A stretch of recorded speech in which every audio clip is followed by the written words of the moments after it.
వీకేపీ homes కాస్ట్లీయా లేకపోతే quality అర్థం చేసుకోక ఈ మిస్కన్సెప్షన్ వస్తుందా? బీకేపీ బేసిక్ ఓపెన్ చేస్తాం. ఓపెన్ చేసిన తర్వాత దాంట్లో 4 inches ఫోమ్ పెడతా, కింద నవార్ వేస్తాం. Regular fabric 200 rupees metre fabric చూసి బీకేపీ బేసిక్ అని పెడతా. ఆ సోఫా పాడైతే ఎవరిని తిరుగుతాడు? బీకేపీ బేసిక్ ని తిరుగుతాడా? నువ్వు నన్ను తిరుగుతాడా? నన్నే తిరుగుతాడుగా. సోఫా బాగుంటే ఎవరిని పోగొడతాడు? సో అది నేను కనిపించినప్పుడు I have to maintain that quality. What is expensive? You ask me why it is expensive. ఎందుకు బీకేపీ హోమ్స్ ఎక్స్పెన్సివ్ అని అడగండి, వచ్చి క్వశ్చన్ చేయండి. I tell you what are we giving. చాలా మంది అడుగుతారు, ఒకసారి మీ టైం బాగా ఎంత నాకు అదే కావాలి సార్. నాకు కూడా polish customer we serve them only.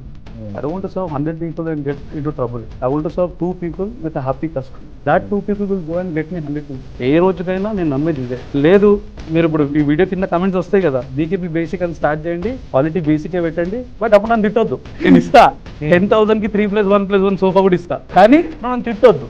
తర్వాత భానుగంట దగ్గర పోయినా మోసం పోయినా అని అనొద్దు.